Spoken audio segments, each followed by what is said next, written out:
Hi guys, welcome to our channel. ఈరోజు మన ఛానల్లో గోరుచిక్కుడు మసాలా కర్రీ అంటే క్లస్టర్ బీన్ కర్రీ టేస్టీగా ఎలా ప్రిపేర్ చేయాలో చూపిస్తున్నాను. ఈ కర్రీ రైస్లోకి, చపాతీలోకి, అలానే రాగి సంగటిలోకి కూడా చాలా టేస్టీగా ఉంటుంది. ఈ గోరుచిక్కుడులో ఎక్కువ ఫైబర్ ఉంటుంది కాబట్టి హెల్త్కి చాలా మంచిది. ఈ వేలో ఒక్కసారి గోరుచిక్కుడుతో మసాలా కర్రీ చేయండి. మళ్ళీ ఇలానే చేస్తారు. టేస్ట్ అంత బాగుంటుంది. ప్రాసెస్ కూడా చాలా సింపుల్. వితిన్ 10 మినిట్స్లో మనం కర్రీని ప్రిపేర్ చేసుకోవచ్చు. Very simple process. టేస్ట్ కూడా చాలా అంటే చాలా బాగుంటుంది. మనము ఎలా ప్రిపేర్ చేయాలో ప్రాసెస్ చూద్దాము. నేను ఇక్కడ 1/2 కేజీ గోరుచిక్కుడు తీసుకున్నాను. ఈ గోరుచిక్కుడు క్లీన్గా వాష్ చేసుకొని ఇలా కొంచెం పెద్ద పీసెస్గా కట్ చేసుకోవాలి.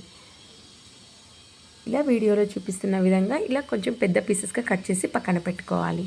తర్వాత ఒక మిక్సీ జార్ తీసుకొని అందులోకి ఫ్రై చేసి పెట్టుకున్న ఎండు కొబ్బరి యాడ్ చేసుకోవాలి. అలానే ఫ్రై చేసి పెట్టుకున్న పల్లీలు కూడా యాడ్ చేసుకోవాలి. అలానే అల్లం వెల్లుల్లి కూడా యాడ్ చేసుకోవాలి.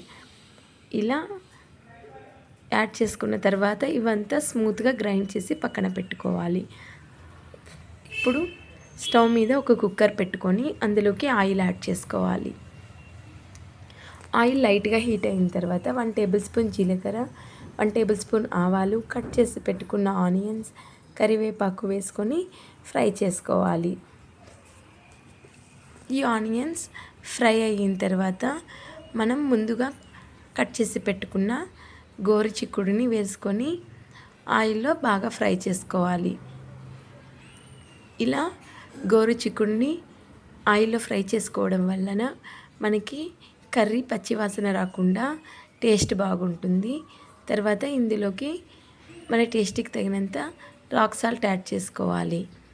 ఇప్పుడు ఉప్పు అంతా బాగా కాయలకి పట్టేటట్టు ఒక్కసారి మిక్స్ చేసుకోవాలి. మిక్స్ చేసుకొని మూత పెట్టి మధ్యలో కలుపుకుంటూ గోరుచిక్కుడుని బాగా ఫ్రై చేసుకోవాలి. ఇలా వీడియోలో చూపిస్తున్న విధంగా ఇలా ఫ్రై చేసుకోవాలి. ఇలా ఫ్రై చేసుకున్న తర్వాత ఇందులోకి 1/2 టేబుల్ స్పూన్ పసుపు యాడ్ చేసుకోవాలి. అలానే మన టేస్ట్కి తగినంత కారం పొడి యాడ్ చేసుకోవాలి. అలానే 1.5 టేబుల్ స్పూన్ ధనియా పౌడర్ కూడా యాడ్ చేసుకోవాలి. ఈ కారం పొడి, ధనియా పొడి అంతా గోరుచిక్కుడికి బాగా పట్టేటట్టు అంతా బాగా మిక్స్ చేసుకోవాలి. ఇలా వీడియోలో చూపిస్తున్న విధంగా అంతా బాగా మిక్స్ చేసుకోవాలి. ఇలా మిక్స్ చేసుకున్న తర్వాత మనం ముందుగా గ్రైండ్ చేసి పెట్టుకున్న పల్లీలు, ఎండు కొబ్బరి, అల్లం వెల్లుల్లి పేస్ట్ని యాడ్ చేసుకోవాలి. ఈ పేస్ట్ని కూడా ఆయిల్లో ఒకసారి ఫ్రై చేసుకోవాలి.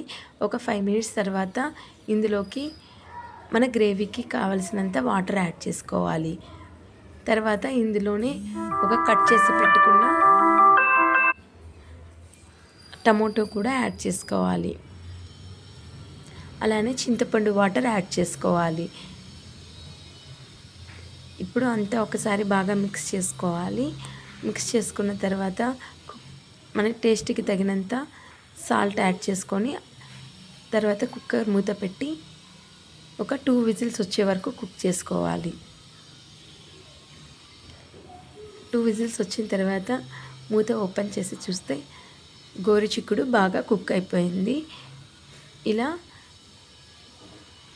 ప్రిపేర్ చేసుకున్న కర్రీని సర్వ్ చేసుకోవడం అంతే. ఎంతో సింపుల్ అండ్ టేస్టీ గోరుచిక్కుడు మసాలా కర్రీ రెడీ అయిపోయింది.